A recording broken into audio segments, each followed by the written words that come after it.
This is week three's work. So the weekly organizer shows September 14th through 18th. Remember that our drop-off and pickup got changed. And so this packet isn't actually due on what we would think is on the 21st, right? Because the 18th is Friday. This packet is actually due the 28th. So you have a couple days longer. There are 5 days worth of work on here. So notice I've organized it. It may not be Monday, but I had students who started their work today. Today is Thursday, right? But this is 1 day's worth of work. So on the weekly organizer, always read it. It says, I've noticed that the last two packets are very hefty. So take time this week to finish them up if you haven't and complete this packet. Remember, I accept late work, but beware. Waiting till the last minute. But beware waiting till the last minute. When students put off work till the last minute, the quality is usually insufficient, and insufficient work will not earn full points. So even if it's late, you still have the opportunity to get full points. But late, insufficient work will not earn full points. On time, insufficient work will not earn full points. So take time and reach out to me for help. It says here, I'm working on a plan to incentivize turning in work to help put some pep in your step, aka help with motivation. So do your work and turn it in so you can earn those rewards. I will backlog, so I'm keeping track of who turned in stuff now. The system might not be set up right away, but when I do have the system set up, I'm gonna look back to see who did turn their stuff in. So update, I'm available from 8:30 to 3 via Zoom, email, phone, and social media. This is a change because I have a meeting from 3 to 4. From 4 to 5, I'm available through email or text or any types of messages. Short instructional videos are posted on Instagram, Facebook, and TikTok. Google Classroom is slowly but surely being updated. So as you complete the assignments, mark off the boxes below to track your progress. Do you see those red X's? Do not throw away paperwork in your packets. I will ask you to use that paperwork later. The following pages should be in the packet you turn in.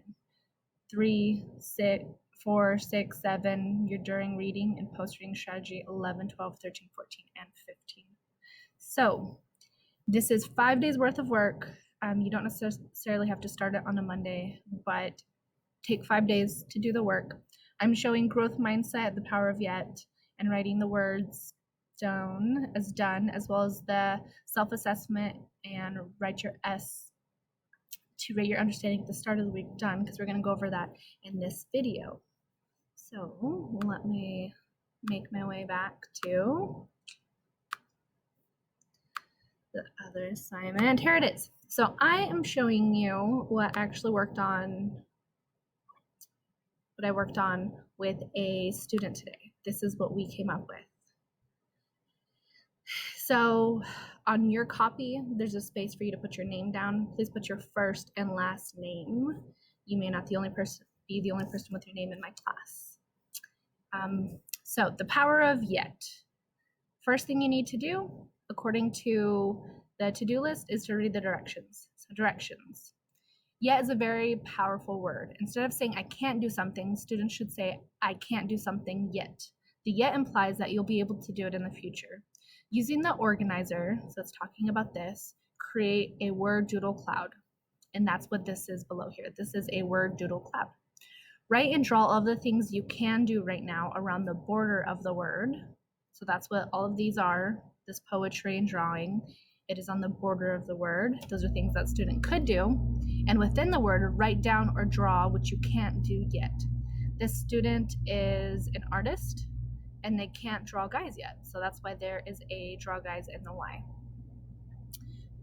I also want you to include words and drawings about your goals for life and school, as well as the following statements. Each new statement is separated by a comma. So notice the first one, -2 plus 3, is right here. -2 plus 3. This student did feel like they can evaluate that expression. So it is on the outside of the letters yet. The next one is 3/7 plus 2/7. That is right here. The student felt like they showed that they could do it. -6 minus a -12. That one is right here inside the t because that is there yet. 2/3 plus 1/5. That is down below here because that for that specific student, that is something that they could do now, and look, they even evaluated it. So if you know you can solve it, take time to solve it. Just like the instructions said, around the word. The next one is -2 times 5. We can see that that one is, oh, right there at the top. -2 times 5. It's on the outside because they could do it. -16 divided by -4. That is also on the outside for that student. And this is just my example, right? This may not reflect you, and that's okay. I'm just showing you an example of what it would look like. 2/3 times 1/5. That is inside here, but it actually is supposed to be on the outside here because they got it correct. So they felt that they didn't know how to do it. The next one is solve for x with x plus 3 equals 2. That one is inside the e because they can't do it yet. The dividing fractions, that one is inside the t because they feel like they can't do it yet. And then last but not least, solve for x, the 1/3 x minus 4 equals 3/4. That is also inside the letter E. Notice the other things they wrote down, they can cook, they can write poetry. So all of those things that they can do are outside of the letter, and the things they can do are inside the letter. It says that include words or drawings, so have some fun with this. If you like to draw some cool things in there. Yes, so that is that assignment. So we are going through Monday's assignment. So it's the power of yet. The next one is to do your week 3 self-assessment form. So it says the instructions are the same each week. Make sure you read them to remind yourself. For the week 3 self-assessment form, it says at the start of the week, today the start of the week was for this student, so they did their S's. Put letter S in the lines where you rate your understanding. Think of the line like a scale you might have seen. A scale like a ruler, or a number line, a pain scale, a speedometer. Read the information under the line to determine where your understanding is. Take time to look at all of the levels of understanding to get an idea of what to strive for. In the middle of the week, put an M on the line to rate your understanding, and then finally at the end of the week, put an E for your understanding at the end of the week. So this is the start of the week for them. So here are their S's. Notice that they're in between tick marks. You do not have to be on a tick mark. You can be in between a tick marks. You can be, if you look at the first scale, the S is actually closer to the left, right, than just right in the middle. Because this other student I worked with, they don't quite feel comfortable labeling that number line. So let's go through and read the question, which is on the left. You see where my cursor's moving, my crazy mouse. It says, how much do you understand about the relationship between integers, number lines, and their real-life applications? If the vocab is what is tripping you up here, integers are, think about our whole numbers, like what we'd count on our fingers. So 1, 2, 3, 4, 5. And then integers also include 0 and all the negatives of those numbers. So all of those numbers, thinking about a number line, labeling that number line, and then the real life applications. So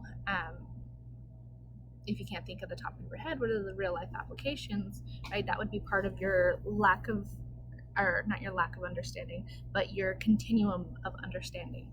So you'd be back here for this one that says, I can label number lines and images with related vocabulary and integers. So if you're looking at a scale that's showing temperature and you can't use vocabulary to describe it yet, your S is going to be between those two tick marks. The next one says, I can write integers that represent the life applications and show it on a number line, i.e., right? i.e. means, for example, 32 degrees freezing is -32 degrees.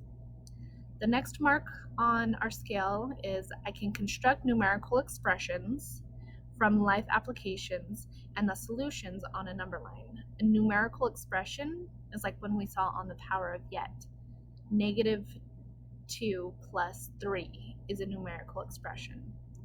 So if we're reading the tick mark before, see how it says it is 32 degrees freezing. If you can read something like that and write a numerical expression and draw the solution on a number line, then that's where your understanding would be. And then lastly, can you create your own sentence, your own story, your own life applying examples, and then write the numerical expressions with them and the solution on the number line.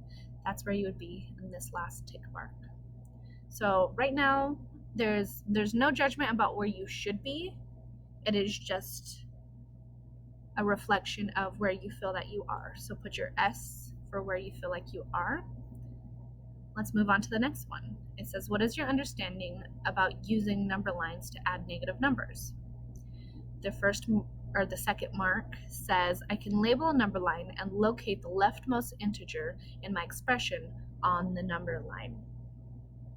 So if we're looking at -2 plus 3, right, you can locate -2 on the number line, and it says the leftmost integer in my expression, that's that -2. So if you see -2 plus 3 and you know to start at -2, then your S would go here. The next one is I can sketch a solution on a number line to add negative numbers.